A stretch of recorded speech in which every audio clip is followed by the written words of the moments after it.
नमस्कार, स्वागत है आपका दिल्ली एनसीआर दिन भर में आपके साथ। मैं हूं मुकेश गुप्ता। ये बुलेटिन की शुरुआत करते हैं, लेकिन सबसे पहले एक नज़र अभी तक की कुछ खास खबरों पर। दिल्ली में बेकाबू होते कोरोना के बीच सीएम केजरीवाल की केंद्र से अपील। कहा तुरंत रद्द हो सीबीएसई की परीक्षाएं। कोरोना से ठीक हुए लोगों से प्लाज्मा डोनेट करने की अपील।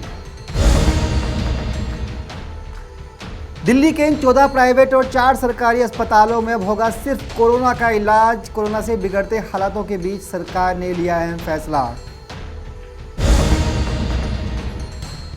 कोरोना के कहर के बीच नवरात्रा का पहला दिन, माता के दर्शनों के लिए मंदिर में पहुंच रहे सैकड़ों भक्त। मंदिर प्रशासन ने किए पुख्ता इंतजामात। डीएमआरसी ने अस्थायी रूप से बंद किए कई मेट्रो स्टेशन। सोशल डिस्टेंसिंग का पालन न होने पर लिया कड़ा फैसला। और राजधानी में शराब के लिए पैसे न मिलने पर कलयुगी बेटे ने ली पिता की जान। चाकू घोंप कर की हत्या। पुलिस ने हत्यारे बेटे को किया गिरफ्तार। राजधानी दिल्ली में कोरोना का कहर लगातार बढ़ता जा रहा है। इसी को लेकर दिल्ली के मुख्यमंत्री अरविंद केजरीवाल अफसरों के साथ लगातार बैठकें कर रहे हैं। आज सुबह मुख्यमंत्री अरविंद केजरीवाल ने प्रेस कॉन्फ्रेंस के दौरान दिल्ली के लोगों से प्लाज्मा डोनेट करने की अपील की। इसके साथ ही उन्होंने सीबीएसई की परीक्षाएं फिलहाल स्थगित करने की अपील भी की है। इतना ही नहीं, अरविंद केजरीवाल ने कहा कि दिल्ली में कोरोना के बढ़ते कहर को देखते हुए अब कई बैंक्वेट हॉल्स को दिल्ली के अस्पतालों के साथ भी अटैच किया जा रहा है। मतलब साफ है कि अगर दिल्ली में कोरोना के मरीजों की तादाद और तेज़ी से बढ़ी तो बैंक्वेट हॉल में भी मरीजों को रखा जा सकेगा। बच्चों की सुरक्षा हमारे लिए बेहद ज़रूरी है और अभी सीबीएसई के एग्ज़ाम आने वाले हैं। 6 लाख बच्चे दिल्ली में सीबीएसई के एग्ज़ाम में बैठेंगे। 1 लाख के करीब टीचर्स इसमें शामिल होंगे। ये बहुत बड़े हॉटस्पॉट्स बन सकते हैं। बहुत बड़े स्तर के ऊपर कोरोना फैल सकता है। बच्चों की ज़िंदगी, बच्चों की सेहत, बच्चों का स्वास्थ्य हमारे लिए बहुत ज़रूरी है। मेरी हाथ जोड़ के केंद्र सरकार से अपील है कि सीबीएसई के एग्ज़ाम्स को कैंसिल किया जाए और इसके एवज़ में कोई और तरीके निकाले जा सकते हैं, या तो ऑनलाइन का कोई तरीका या इंटरनल असेसमेंट करके उसके बेसिस के ऊपर इस बार बच्चों को पास किया जा सकता है। लेकिन सीबीएसई के एग्ज़ाम कैंसिल करने बहुत ज़रूरी हैं। मैं और कई देशों के उदाहरण देख रहा था। कई देशों ने जहाँ जहाँ सेकेंड वेव का प्रकोप आया है, कई देशों ने अपने अपने एग्ज़ाम्स कैंसिल कर दिए हैं। हमारे देश के अंदर कई राज्य सरकारों ने अपने अपने एग्ज़ाम्स कैंसिल कर दिए हैं। मेरी केंद्र सरकार से अपील है कि सीबीएसई के एग्ज़ाम्स कैंसिल किए जाएं। पिछले कुछ दिनों से और ख़ासकर कल हमने बहुत बड़े स्तर के ऊपर, जैसा मैंने कहा था कि हम लॉकडाउन नहीं लगाना चाहते, हमारा पूरा प्रयास है कि हेल्थ इंफ्रास्ट्रक्चर जो है वो काबू में रहे। तो कल बड़े स्तर के ऊपर हमने बहुत बड़ी प्लानिंग की, सभी ऑफिसर्स ने और मेडिकल स्टाफ ने बैठ के। तो बड़े बड़े हॉस्पिटल्स के साथ हम बैंक्वेट हॉल्स और होटल्स को अटैच कर रहे हैं, ताकि मान लीजिए किसी अस्पताल के अंदर 100 बेड हैं और उसके साथ हमने एक बैंक्वेट हॉल अटैच कर दिया, उस बैंक्वेट हॉल में भी 100 बेड हैं। तो जो थोड़े से कम बीमारी वाले मरीज होंगे उनको फिर बैंक्वेट हॉल में शिफ्ट कर देंगे। अस्पतालों में केवल और केवल सीरियस मरीज ही रखे जाएं। अगर किसी को केवल ऑक्सीजन की ज़रूरत है तो ऑक्सीजन तो हम बगल में, जैसे एलएनजेपी के सामने एक बैंक्वेट हॉल है, उस बैंक्वेट हॉल के अंदर अगर ऑक्सीजन का भी इंतजाम कर देंगे तो ऑक्सीजन की अगर केवल किसी को ज़रूरत है तो वो बैंक्वेट हॉल में भी उसका इलाज हो सकता है। तो इस तरह से बहुत बड़े स्तर के ऊपर हम बेड्स की कैपेसिटी क्रिएट कर रहे हैं। कुछ हॉस्पिटल्स को, सरकारी भी और प्राइवेट भी, कुछ हॉस्पिटल्स को हम लोगों ने 100% कोविड डिक्लेयर किया है। मैं इस बारे में मैं सबकी सहयोग की अपेक्षा करता हूँ, सबसे सहयोग की अपील करता हूँ। मैं उम्मीद करता हूँ कि सभी हॉस्पिटल वाले, सभी के मैनेजमेंट और सभी लोग इसमें हमारी मदद करेंगे।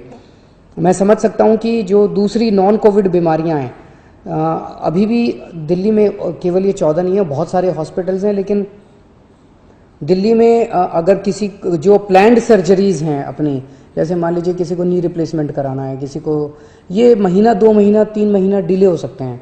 जो इमरजेंसीज होंगी दिल्ली में, उसके लिए अभी भी सफिशिएंट कैपेसिटी है अपने पास नॉन कोविड बीमारियों के लिए। कई सारे अस्पताल अभी भी हैं। लेकिन जो प्लान्ड सर्जरीज़ हैं वो ज़्यादा होती हैं, इमरजेंसीज़ कम होती हैं, वो अब हम थोड़ा सा डिले कर लें।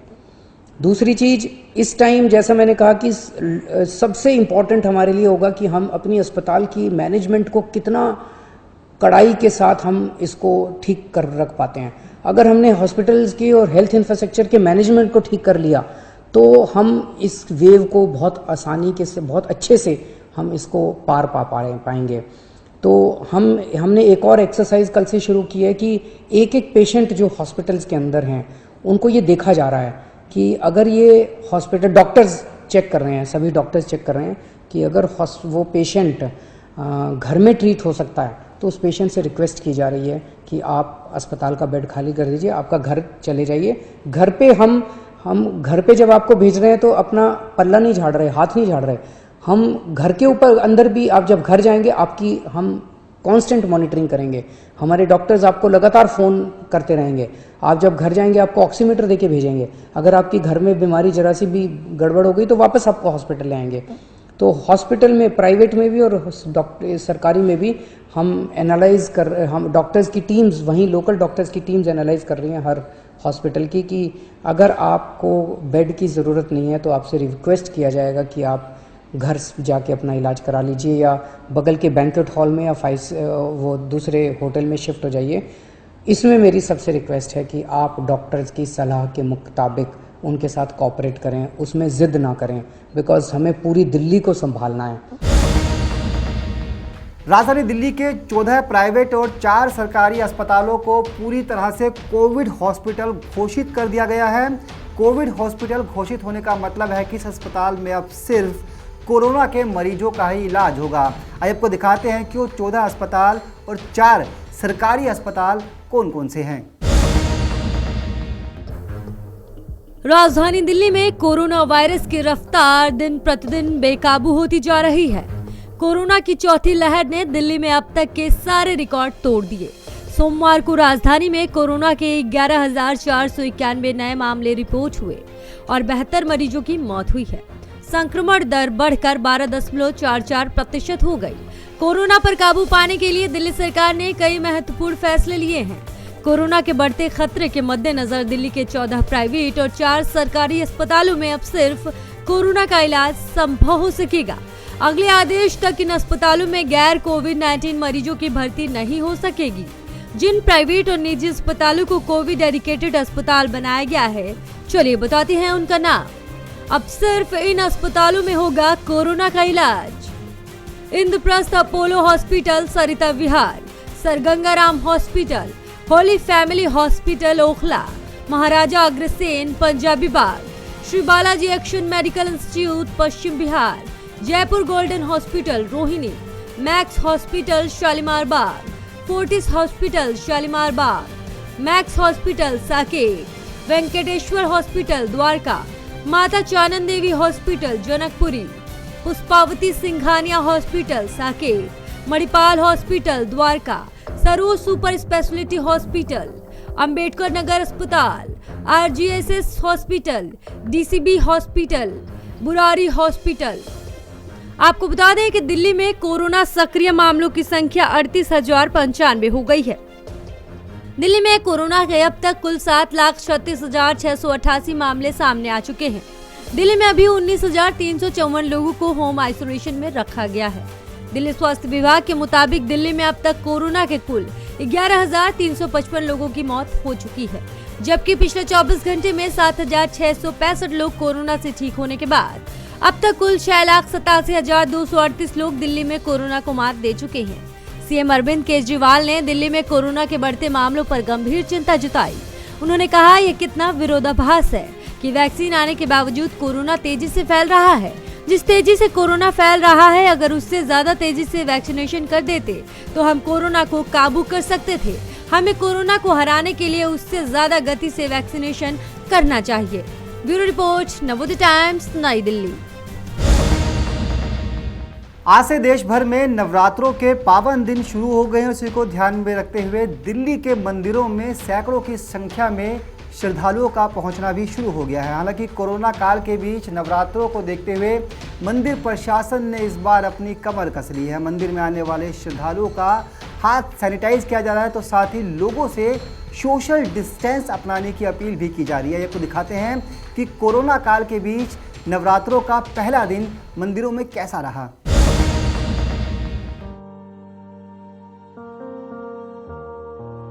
आज से देश भर में नवरात्रों की धूम है और लोग मंदिर में पहले नवरात्रे पर माता की पूजा करने के लिए आ रहे हैं। वहीं एक तरफ कोरोना का संक्रमण भी बढ़ रहा है, जिसको देखते हुए मंदिर प्रशासन और सरकार ने दिल्ली के बड़े बड़े मंदिरों में लोगों की क्षमता कम कर दी है और लोगों से अपील की जा रही है कि मंदिर में ज्यादा भीड़ ना लगाएं और मास्क लगाने के साथ साथ उचित दूरी बनाकर ही मंदिर में प्रवेश करें।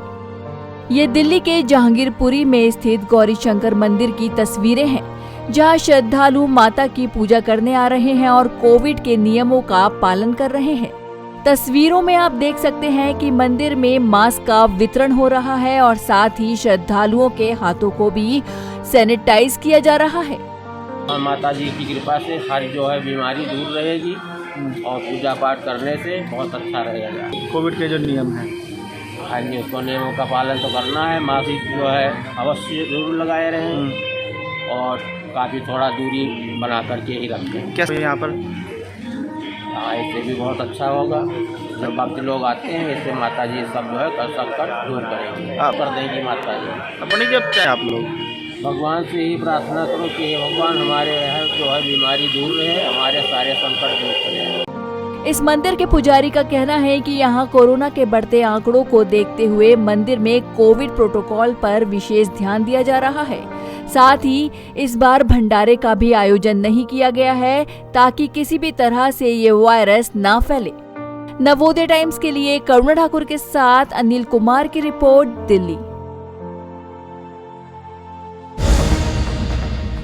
दिल्ली में कोरोना के कहर से दिल्ली मेट्रो को बचाने के लिए डीएमआरसी ने आज से कुछ सख्ती कर दी है। आज सुबह कई मेट्रो स्टेशन पर लोगों की आवाजाही बंद कर दी गई थी। मतलब साफ है कि कई मेट्रो स्टेशंस को लोगों के प्रवेश के लिए रोक दिया गया था। आपको दिखाते हैं कि मेट्रो स्टेशन पर आवाजाही प्रभावित रहने के दौरान दिल्ली के अंदर क्या कुछ देखने को मिला।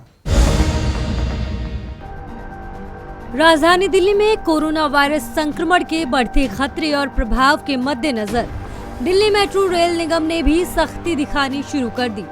इसी कड़ी में आज पहले साकेत मेट्रो स्टेशन और कुतुब मीनार मेट्रो स्टेशन पर यात्रियों की एंट्री पर अस्थायी रूप से रोक लगा दी गई। हालांकि कुछ देर बाद इन्हें खोल दिया गया। मेट्रो स्टेशन से बाहर निकलने पर कोई रोक नहीं थी। डीएमआरसी ने यह फैसला बढ़ते संक्रमण के चलते भीड़ को काबू करने के लिए लिया। इसके अलावा सीलमपुर, नई दिल्ली और चांदनी चौक मेट्रो स्टेशन पर आज सुबह डीएमआरसी ने एंट्री पर रोक लगा दी है।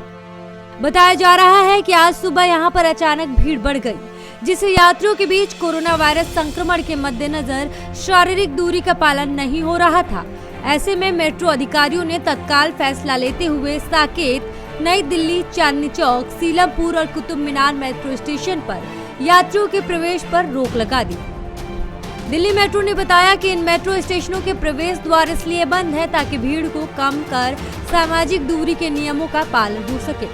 दिल्ली मेट्रो ने बताया कि इससे पहले नई दिल्ली और चांदनी चौक मेट्रो स्टेशन पर भी एंट्री गेट बंद किए गए थे, जो भीड़ कम होने के बाद खोल दिए गए। इससे पहले सोमवार सुबह भी बाहरी दिल्ली के समयपुर बादली मेट्रो स्टेशन पर अधिक भीड़ होने की वजह से कुछ देर के लिए मेट्रो स्टेशन बंद कर दिया गया था। कुछ देर बाद मेट्रो स्टेशन खुला तो लोगों ने राहत की सांस ली। इसके बाद दिन भर यहां पर मेट्रो सेवाओं का संचालन सामान्य रहा। दिल्ली मेट्रो निगम से मिली जानकारी के मुताबिक पीक आवर में भीड़ अधिक होने के कारण शारीरिक दूरी के नियमों का उल्लंघन होता है, इसीलिए मेट्रो स्टेशन को बंद करना पड़ता है। ब्यूरो रिपोर्ट, नवोदय टाइम्स, नई दिल्ली। दिल्ली में कलयुगी बेटे ने महज कुछ पैसों के लिए अपने पिता की चाकू घोंपकर हत्या कर दी। हत्या की वारदात दक्षिणी दिल्ली इलाके में हुई है। हालांकि पुलिस ने इस कलयुगी बेटे को गिरफ्तार कर लिया है। आपको दिखाते हैं कि बेटे ने पैसे की मांग क्यों की थी। राजधानी दिल्ली में बाप बेटे के बीच खूनी रिश्ते को शर्मसार कर देने वाली घटना सामने आई है, जहां एक कलयुगी बेटे ने पिता को चंद रुपयों के लिए मौत के घाट उतार दिया। मामला दक्षिणी दिल्ली के जनापुर इलाके का है। हत्या के मामले में पुलिस ने आरोपी बेटे को गिरफ्तार भी कर लिया है। पुलिस की गिरफ्त में खड़ा ये शख्स अपने ही पिता का हत्यारा है। नशे में धुत इस शख्स ने चंद पैसों के लिए अपने पिता के ऊपर धारदार हथियार से इतनी बार वार किया कि उसकी मौत ही हो गई। बताया जा रहा है कि आरोपी बेटे का नाम विक्की उर्फ बलवान है। पुलिस के मुताबिक विक्की ने शराब के नशे में झगड़ा होने के बाद वारदात को अंजाम दिया। आरोपी ने एक के बाद एक अपने पिता मनोहर के पेट में चाकू से कई वार किए और फिर खून से लथपथ छोड़कर फरार हो गया, जिसके बाद पिता मनोहर को अस्पताल ले जाया गया, जहां डॉक्टरों ने उसे मृत घोषित कर दिया। पता कुछ नहीं लगा जी। मैं तो रात को 11 बजे आया था ड्यूटी से, तो पता चला है रात को करीब वो जब गली में हल्ला हो रहा था ना कि ऐसे उनके लड़के ने चाकू वाकू मार दिया। बस। तो घर में कौन कौन रहता था यहाँ पे? घर में फिलहाल तो ये दोनों बाप बेटे ही थे। अच्छा, और किस बात को लेकर झगड़ा हुई कुछ? ये मुझे नहीं मालूम जी। अच्छा, क्या चाकू से मारा? कितने चाकू मारे, कुछ वैसा पता चला अभी? नहीं जी, ऐसा कुछ नहीं है, मगर पता है क्या कहने वाले यूँ कह रहे हैं बस्ती में कि यहाँ वो लग रहा है कैमरा, सिटी कैमरा, के लड़के के हाथ में चाकू था। ये बता रहे। कितने बजे लगभग हुआ? मुझे नहीं पता जी। अच्छा, ये कितने दिनों से है यहाँ पे? ये अब नॉर्मली ना समथिंग हो गए होंगे 30-32 साल तो। अच्छा। और कितने बच्चे थे इनके? इनके जी 3 लड़कियां हैं, 1 लड़का है, और जो लड़का है उस पर 4 लड़कियां हैं। अच्छा, शादीशुदा है लड़का? हाँ, शादीशुदा है। फिलहाल पुलिस ने आरोपी बेटे को गिरफ्तार कर लिया है और मामले की जांच कर रही है। नवोदय टाइम्स के लिए करुणा ठाकुर के साथ राकेश सोनी की रिपोर्ट, दिल्ली। तो ये थी दिल्ली एनसीआर से जुड़ी हुई तमाम बड़ी खबरें जिन्हें आपके लिए जानना था बेहद जरूरी। आपसे एक अपील है कि कोरोना काल में अपना ख्याल रखिए, सोशल डिस्टेंस का पालन कीजिए और मास्क जरूर लगाइए। फिलहाल इस बुलेटिन में इतना ही। मुझे दीजिए इजाजत। नमस्कार।